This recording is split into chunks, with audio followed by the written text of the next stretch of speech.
Davi da Luz, vamos direto a Curitiba. Nós temos um mercado de commodities, aliás, novidades nesse mercado que seguia atento e até mesmo com uma atenção extrema. Né? Nós vamos agora saber o que aconteceu para mudar todo esse cenário. Vamos ao mercado de commodities com Maurício Belinello.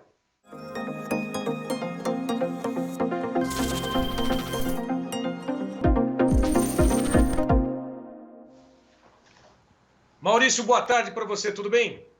Fala, Braga, boa tarde a toda a audiência. Bom, nós tínhamos aí a manchete estampada em todos os jornais, a mídia internacional, de que a Rússia tinha fornecido ou parado de fornecer o gás para a Polônia, consequentemente outros países da Europa. Isso fez com que o mercado ficasse tenso nos últimos dias. Tem alguma novidade nesse aspecto? Tem alguma mudança para que o dólar, que vinha agora há pouquinho em alta, reverta a situação? O que está acontecendo nesse mercado? Bom, ontem a gente teve, anteontem, na verdade, a notícia de que a Gazprom, que é a estatal, não é estatal, mas é uma empresa russa, quase uma estatal do gás, a maior do mundo, a maior empresa vendedora de gás do mundo, tinha exigido que os clientes europeus, começando pela Polônia, comprasse o gás em rublo, não mais em dólar, que é a moeda da Rússia, né, frente a essas questões de guerra e tudo mais.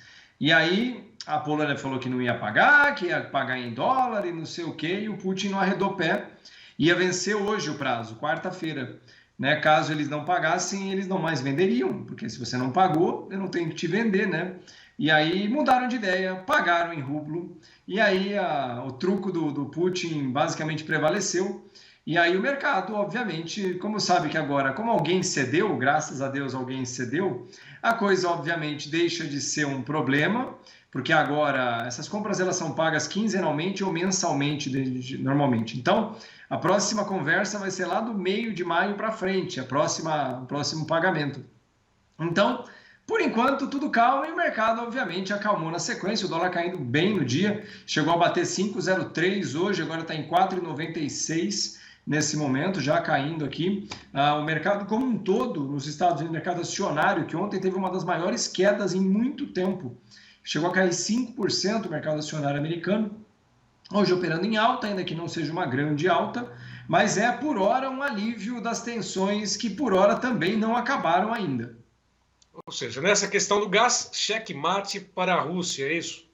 Exatamente. Não sei se foi mate ainda, mas foi um cheque, como diz o outro, né? Quem joga xadrez tem o checkmate quando acabou, né? O cheque é quando você só mostra que você está jogando, né? E aí eles basicamente fizeram uma tentativa, a Polônia tentou e outros países europeus tentavam falar, não vou pagar, e não poderia nem chamar de embargo por parte dos russos, né? Caso eles cumprissem, porque é um bem, é um ativo que tem que ser pago. Se você não pagou, eles não têm que vender. Então não seria nenhum embargo se a Rússia fizesse isso.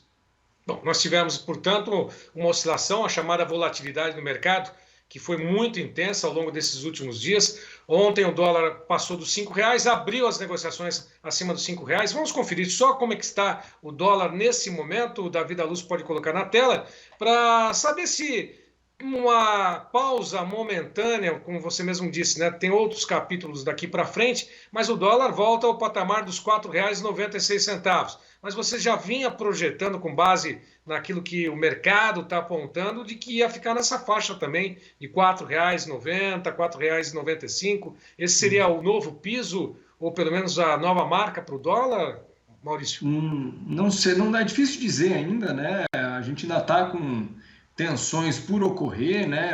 Como eu falei, essa situação na Rússia agora, ela só apaziguou, mas nem de longe foi resolvido o problema, né? É só um dos muitos obstáculos um deles foi parcialmente vencido por enquanto. Então o mercado como um todo permanece muito nervoso. O dólar, que eu já venho falando para vocês, segue subindo o mundo afora.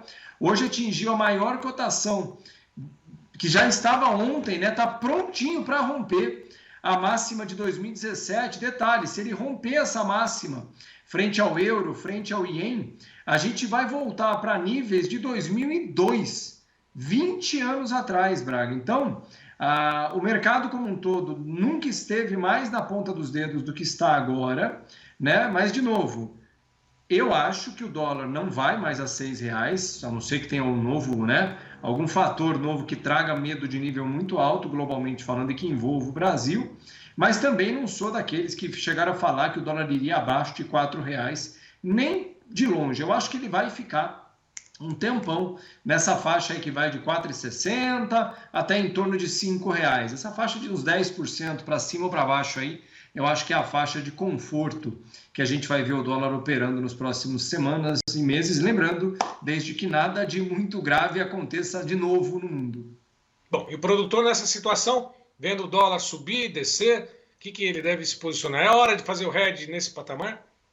Então, eu tenho falado muito com produtores de milho, né? O milho no Brasil, milho Campinas, né? Que é a safrinha que vem agora, deve ser uma das maiores safras que está entrando agora aí, né? Na nossa próxima safra aqui, está operando com preços em recorde em muitos dos contratos, né? O contrato de janeiro, para você ter uma ideia, 23, que vence em dezembro, ele está sendo cotado acima de R$ 100 nesse momento, né? Um preço maravilhoso no milho Campinas. Porém, o prêmio que a gente chama, né, o basis, que é praticado no físico, que é o diferencial de preço em relação à oferta, está nas mínimas. Existe uma média histórica dos últimos 8 anos, a gente está muito abaixo da média histórica. Ou seja, a venda no físico, por exemplo, agora não é favorável no milho, né, frente ao histórico. Porém, o preço do contrato de Campinas, né, na Bolsa, na B3, está num preço maravilhoso. Então, abertamente falando aqui, eu tenho recomendado a muitos dos meus clientes que fiquem atentos ao travamento no hedge no mercado de Campinas, na B3, e aguardem a venda no físico um pouco mais para que o prêmio possa voltar, né? E, de novo, isso é uma estratégia, né? Agora, na soja e no café, com o dólar em alta, né, subiu cerca de 10%, um pouco menos, né, dá uns 7%, coloca o preço do contrato num preço ainda mais favorável. Então, das duas, uma. Você tem a possibilidade de olhar para o dólar e para a soja, para o preço de travamento. Resumo da ópera: o mercado jamais vai te esperar. O mercado não vai parar para que você possa tomar uma decisão. Você precisa decidir que um belo preço, um dia vai falar, esse preço é bom para mim e eu não quero deixar ele passar. E isso tem que ser feito todo dia. E tem muita gente que está deixando de embolsar alguns milhares de reais só nessa expectativa de que o preço sempre vai ter uma alta, sempre favorável na hora da venda. E às vezes acaba deixando de colocar uma grana no bolso, né, Maurício? Exatamente. Inclusive, comentando ali o que o Luiz Fernando está mandando no chat aqui, ele está perguntando por que o café continua acumulando quedas, né? Tem um pouco a ver com isso, né? A gente tem safras pelo mundo inteiro de café também, mas no caso da soja, né? A gente teve o café mesmo, o café commodity, que a gente chama, né? Chegou a trabalhar acima de R$ 1.400 a saca. R$ 1.400 a saca. O que é até 1.500 em algumas épocas, né? E as pessoas ainda ficam pensando, será que vai subir mais? R$ 1.500 a saca, Braga! E os caras pensam, bicho. E agora a saca está em R$ 1.100, mais ou menos, agora, dependendo da região, né?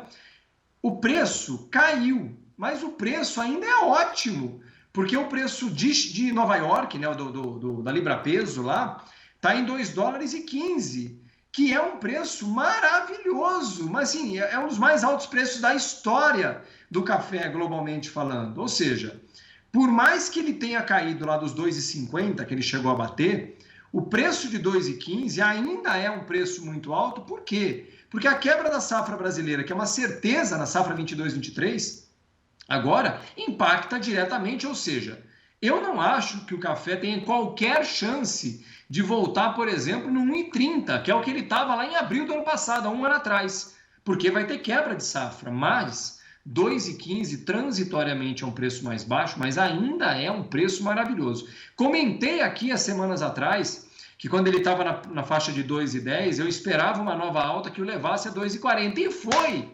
Detalhe, foi! De novo, venderam? Não venderam. É sempre assim. O agricultor precisa um dia determinar, esse preço é bom para mim, o preço que está agora. E aí, determinar, vou travar o quê? Vou vender no físico ou vou vender em Nova York, no caso do café? Né? Vou garantir o preço em um dos dois pontos. Mas lembrando, ficar eternamente acreditando que o preço vai sempre ficar melhor ou nunca vai ficar pior, volto no que eu comentei. O mercado não vai parar para você. Não vai. Um dia ele vai subir, um dia ele vai cair e você vai precisar tomar uma decisão. Não adianta ficar sentado literalmente em cima da saca de café esperando um movimento de alta que eventualmente não vai acontecer. Se quando acontecer, um detalhe sobre isso, Braga? Posso comentar um detalhe sobre isso? Esse é o ponto. No caso da saca de café, né? Em abril do ano passado, por exemplo, essa mesma saca estava em torno de R$700. 700. Ele foi a 1.500. Dobrou de preço. E já era um preço ótimo, R$700, R$800. Dobrou de preço. Sabe qual é o problema? Quando estava 800, a maioria dos agricultores, agora eu quero no 1.000. Aí vai em 1.000, agora eu quero 1.200. Vai em 1.200, agora eu quero 1.500. Bate 1.500, agora eu quero 2.000. Ou seja, sempre quer um preço melhor e não vende. Entende? Tem um ditado que meu avô falava. Tem um ditado que meu avô falava. O ótimo é o pior inimigo do bom. Se você sempre quer alguma coisa melhor, você nunca vai tomar por conta que aquele preço que você tem agora é bom. E ele ainda é defensável, que é a história do hedge que a gente fala, né? Exatamente. E essa história do hedge, algo que está sendo falado, você, João Batista, nos cursos, né, que tem tido uma procura muito grande, introdução ao mercado de commodities, e fala exatamente sobre isso, né? Quando tem uma oscilação ou não, vamos garantir que os preços sejam aqueles adequados para que você possa manter a renda. É o que a gente fala sempre, né? Renda é o que importa, mas ninguém pode ter prejuízo, né? Garantir pelo menos essas oscilações que caiam no seu bolso, né? Eu gosto de lembrar que nenhuma safra vai deixar ninguém rico. Ou seja, claro, eventualmente tem safras muito boas, que você mesmo café, por exemplo, que é um preço maravilhoso. Quem é produtor de café deve estar rindo à toa, mesmo com a alta dos custos, né? Mas não é o mesmo que acontece, por exemplo, com produtores de soja no Rio Grande do Sul. Então, se você se mantiver focado sempre no preço de uma safra, o quanto eu vou ganhar nessa safra, ao invés de se preocupar em conseguir a melhor média histórica ao longo de 5, 10 safras, você provavelmente vai ficar o tempo inteiro nervoso, muito preocupado com preços, né? Então se trata sempre de manter uma boa média histórica. Como eu comentei, o preço agora do café é pior do que já esteve, mas é um preço maravilhoso mesmo assim, né? O preço da soja, nesse momento, não é tão bom quanto já esteve em muitas praças, mas ainda é um preço muito bom, né? Agora, é muito importante lembrar para as pessoas, estratégias de defesa de preço, portanto, de hedge, não se trata de você vender na máxima, se trata de você conseguir ficar o melhor defendido possível naquela safra, mas sempre de olho na próxima. Porque essa safra vai garantir gordura para a próxima, que vai garantir mais gordura para a próxima. Daqui a pouco está todo mundo gordão, como diz um amigo meu, guardando dinheiro safra após safra, né? Rebanho após rebanho. Né? E só para comentar, respondendo a pergunta do Kleber aqui, a perspectiva da Selic, né, para a próxima reunião, de fato, no mercado é 1% de alta e tem grande chance de ser a última, viu, Kleber? Portanto, detalhe interessante, minha perspectiva é que a gente fecha 2023, tá, abaixo de 10% na Selic. Detalhe que nessa próxima reunião ela deve ir a 12,75 e eu acho que a gente fecha 23, ano seguinte, abaixo de 10. Tá? E o Marcos Locatelli fazendo aquela pergunta que eu adoro, que é aquela pergunta... Visão do futuro. Para quanto vai baixar o bushel da soja? Né? E eu vou comentar, isso é uma pergunta legal, eu estou olhando muito o contrato, viu, o Braga, de março do ano que vem, que é o nosso contrato, que eu falo brincando que a safra brasileira é entre março, né? Ele está agora em 16,47, é o maior preço que esse contrato já esteve em qualquer momento, e eu gosto de lembrar, portanto, eu não acredito em soja abaixo de 13, tá? Abaixo de 13, mas eu acho que acima de 17 também, e lembrando, não pontualmente, um dia pelo outro pode ir, mas ficar acima de 17,50, por exemplo, só se houver um problema muito grave na safra americana, que a gente vai ter a primeira informação com relação ao plantio na próxima reunião do USDA. Tá certo. Inclusive, sobre esse assunto, a gente vai retomar nas próximas participações ao longo dessa semana. Maurício, mais uma vez, muito obrigado pela tua participação conosco aqui. Até amanhã. Um grande abraço a todos, espero que tenham gostado, uma ótima tarde.